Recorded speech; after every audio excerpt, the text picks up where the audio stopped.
여러분은 한국의 여름을 경험해 본 적이 있나요? 한국의 여름은 생각보다 훨씬 덥고 습해요. 아침부터 땀이 나고 한낮에는 푹푹 찌는 더위가 이어지죠. 밖에서 5분만 걸어도 샤워를 한 것처럼 땀이 날 때도 있어요. 그런데 한국 사람들은 이렇게 더운 여름을 나름대로 즐기고 있어요. 과연 한국 사람들은 어떻게 여름을 보낼까요? 한국어를 공부하는 여러분, 안녕하세요. 한국어 공간의 공간지기 지아입니다. 오늘도 한국어 공간에 들러주셔서 감사해요. 오늘 하루도 잘 보내고 계시나요? 한국은 장마가 끝나고 이제 본격적인 더위가 시작됐어요.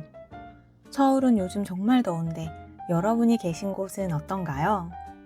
모두 건강하게 잘 지내고 계시길 바라면서 오늘 이야기 시작해 볼게요. 여러분은 여름을 좋아하시나요? 솔직히 저는 여름을 별로 좋아하지는 않아요. 더운 것도 더운 건데 무엇보다 습해서 별로 안 좋아해요. 공기가 무겁게 느껴지고 밖에서 잠깐만 걸어도 금방 지치는 느낌이 들거든요. 그래서 여름에는 시원한 카페나 집에 들어가 에어컨 바람을 쐬며 쉬고 싶다는 생각을 자주 해요. 그래도 여름만의 매력도 분명히 있어요. 바다나 계곡에서 물놀이도 할 수 있고 해가 길어서 밤 산책을 하기에도 좋은 계절이거든요. 오늘은 아침부터 밤까지 한국 사람들이 여름을 어떻게 보내는지 함께 따라가 볼게요. 이야기를 듣다 보면 한국 사람들이 여름에 자주 하는 말들도 자연스럽게 들을 수 있을 거예요. 그럼 바로 시작해 볼게요. 여름 아침이에요. 저는 가끔 아주 강한 햇빛 때문에 깜짝 놀라 벌떡 일어날 때가 있어요. 늦잠 잤다 하고 시계를 보면 아직 알람이 울리기 전이더라고요. 그만큼 여름 햇빛은 정말 강한 것 같아요. 여러분도 이런 경험 있으신가요? 그렇게 일어나서 창문을 열면 시원한 바람 대신 뜨겁고 습한 공기가 들어와요. 그 순간, 오늘도 덥겠다 하는 생각이 가장 먼저 들어요. 사실 방금 한 말은 조금 점잖은 표현이고요. 오늘 날씨 진짜 미쳤네. 밖에 어떻게 나가? 이런 생각이 먼저 들죠. 밖으로 나오면 햇볕이 쨍쨍 내리쬐고 조금만 걸어도 강렬한 햇빛 때문에 피부가 따가울 정도예요. 특히 습한 날에는 등에도 땀이 나고 이마에도 땀이 맺히죠. 한국 사람들은 땀을 많이 흘리는 사람한테 땀이 줄줄 난다, 땀을 줄줄 흘린다 라는 말을 하기도 해요. 줄줄은 물이 계속 흐르는 모습을 나타내는 말인데 땀이 많이 날 때도 이렇게 표현할 수 있어요. 저는 땀이 잘 안 나는 편이라 괜찮은데 제 친구는 버스를 기다리면서 가만히 서 있기만 해도 땀을 줄줄 흘리더라고요. 그렇게 땀을 흘리면서 출근하거나 학교 가는 길에 카페에 들러 아아를 사는 사람들도 정말 많아요. 아아는 아이스 아메리카노를 줄여서 하는 말이죠. 여름에는 아이스 아메리카노를 들고 거리를 걷는 사람들을 쉽게 볼 수 있어요. 저도 여름 아침에는 따뜻한 커피보다 차가운 커피를 더 자주 마시는 것 같아요. 무더운 여름날 시원한 음료를 한 모금 마시면 그제야 좀 살 것 같은 기분이 들거든요. 여러분은 어떤가요? 아침에도 차가운 음료를 드시나요? 아니면 따뜻한 음료를 더 선호하시나요? 시간이 지나 어느새 점심이 됐어요. 이제 본격적으로 더워질 시간이에요. 여름만 되면 뉴스에서 자주 듣는 말이 있어요. 오늘도 폭염이 이어지고 있습니다. 한국 뉴스를 본 적이 있다면 폭염이라는 말을 한 번쯤 들어보셨을 거예요. 그런데 한국의 여름은 기온만 높은 게 아니라 습도까지 높아서 실제보다 훨씬 덥게 느껴지는 날이 많아요. 그래서 밖에 잠깐만 나가도 와, 오늘 진짜 푹푹 찐다. 이런 말이 절로 나와요. 푹푹 찐다는 마치 찜통 안에 들어간 것처럼 너무 덥다는 뜻이에요. 그래서 찜통 더위라는 표현도 자주 사용하죠. 저는 여름에 신호등 앞에서 잠깐 서 있기만 해도 숨이 턱 막히는 것 같아서 빨리 실내로 들어가고 싶다 라는 생각을 할 때가 많아요. 그나마 다행인 건 신호등 근처에는 그늘막이 있는 곳이 많다는 거예요. 그늘막은 횡단보도 앞에서 신호를 기다리는 동안 햇빛을 피할 수 있도록 만든 큰 양산처럼 생긴 시설이에요. 한국 드라마나 예능에서 보신 적이 있을지도 모르겠어요. 잠깐이지만 햇빛을 피할 수 있어서 여름에는 정말 고마운 존재예요. 이렇게 후텁지근한 날씨를 피해 에어컨이 나오는 카페나 지하철에 들어가면 와, 살겠다 라는 말이 절로 나와요. 그런데 또 웃긴 건 밖에 있을 때는 더워 죽을 것 같았는데 실내에 오래 있으면 너무 춥다고 느끼는 사람들이 꽤 있다는 거예요. 사실 제가 그래요. 제가 추위도 되게 많이 타거든요. 그래서 에어컨을 세게 튼 곳에 오래 있으면 몸이 으슬으슬 춥고 머리가 아플 때도 있어요. 한국에서는 이런 증상이 계속됐을 때 냉방병에 걸린 것 같다고 해요. 냉방병은 의학적인 병의 이름이라기보다는 에어컨을 오래 센 뒤 몸이 좋지 않을 때 흔히 사용하는 표현이에요. 그래서 여름에는 카디건이나 얇은 겉옷을 들고 다니는 사람들도 많아요. 저도 회사 다닐 때는 여름에도 얇은 카디건을 꼭 가지고 다녔어요. 밖은 더워도 사무실 안은 생각보다 추운 경우가 많았거든요. 한국의 여름은 밖은 덥고 실내는 추운 경우가 많아서 적응하기 쉽지 않은 계절인 것 같아요. 그런데 여름에는 더위만 힘든 게 아니에요. 여름에는 장마 때문에 비가 자주 내려요. 장마철에는 하루 종일 비가 오는 날도 있지만 소나기처럼 갑자기 비가 쏟아졌다가 금방 그치는 날도 많아요. 장마는 비가 계속 이어지는 시기를 말하고 소나기는 짧은 시간 동안 갑자기 내리는 비를 말해요. 그래서 여름에는 가방에 우산을 넣을지 말지 고민하는 날이 정말 많아요. 분명 집을 나올 때는 해가 쨍쨍했는데 몇 시간 뒤에 갑자기 비가 쏟아질 때가 있거든요. 저도 잠깐이니까 괜찮겠지 하고 우산을 안 가져갔다가 비를 맞으며 집까지 뛰어간 적이 꽤 있어요. 그래서 여름에는 작은 접이식 우산을 가방에 넣고 다니는 사람들도 정말 많아요. 갑자기 비가 오면 우산이 없는 사람들은 가방이나 쇼핑백을 머리 위에 올리고 뛰어가기도 하고 비를 피해 건물 처마 밑으로 들어가기도 해요. 다이소나 편의점에서 저렴한 비닐 우산을 사는 사람들도 많고요. 또 집에서는 빨래 하고 놀라서 베란다에 널어둔 빨래를 급하게 거들어 가는 사람들도 있죠. 혹시 한국에서 여름을 보내보셨다면 한 번쯤 아 맞아 하고 공감하실지도 모르겠네요. 그런데 장마가 끝나면 분위기가 조금 달라져요. 기다렸다는 듯이 많은 사람들이 바다나 계곡으로 피서를 떠나기 시작하거든요. 한국은 여름이 덥고 습한 편이라 여름이 되면 많은 사람들이 휴가를 떠나요. 특히 장마가 끝나는 7월 말부터 8월 초에는 바다나 계곡이 사람들로 북적이는 모습을 쉽게 볼 수 있어요. 한국에서는 이렇게 더위를 피해 시원한 곳으로 떠나는 걸 피서라고 불러요. 그래서 여름이 되면 나 이번 주 주말에 피서 가. 어디로 피서 가? 이런 말을 들을 수 있어요. 피서하러 간다고 해서 꼭 멀리 떠나야 하는 건 아니에요. 어떤 사람들은 바다로 가고 어떤 사람들은 계곡으로 가고 또 어떤 사람들은 워터파크나 근처 수영장을 찾기도 해요. 이런 활동을 한국에서는 물놀이라고 해요. 바다에서 놀든 계곡에서 놀든 워터파크에서 놀든 모두 물놀이라고 할 수 있어요.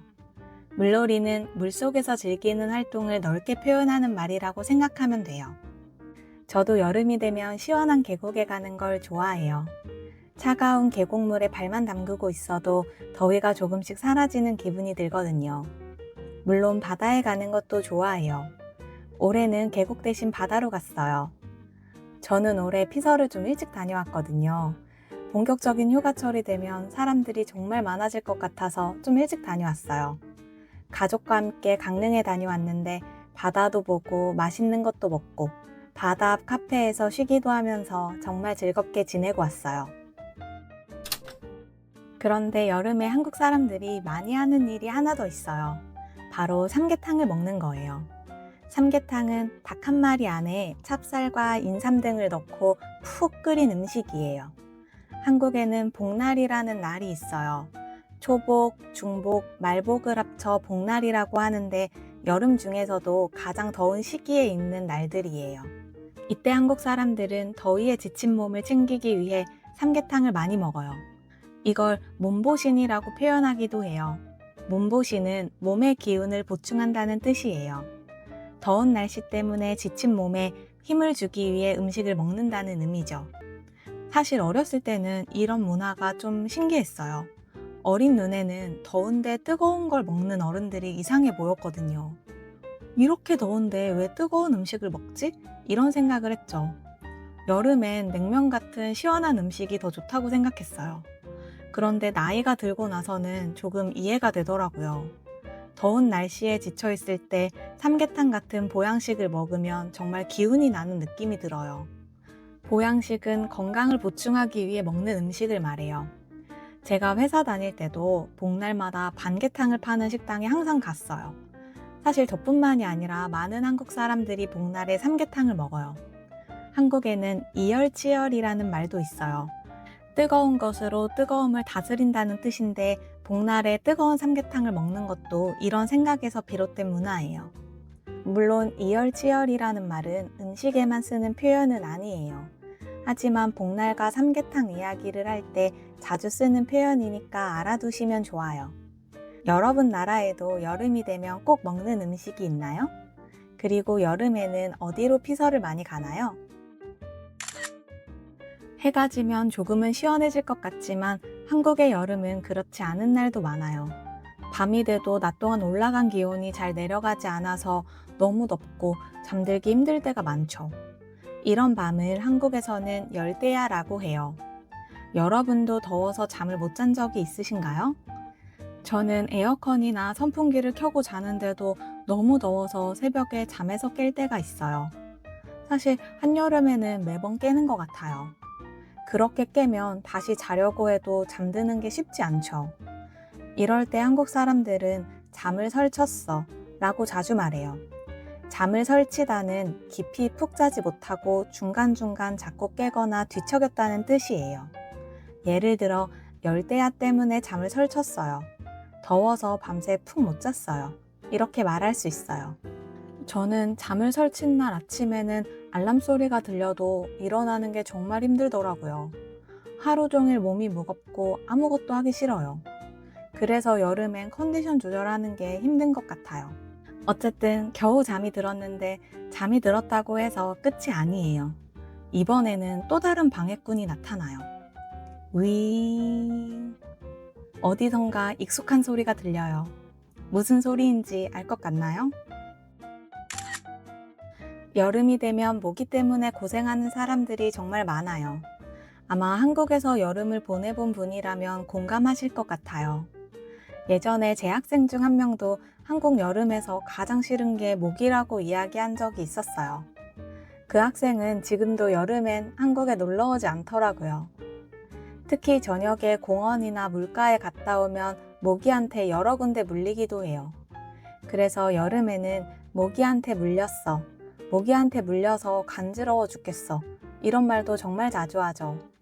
심한 날에는 모기가 문 곳이 간지러워 긁으면서 잠에서 깨기도 하고 모기 소리 때문에 잠을 설치기도 해요.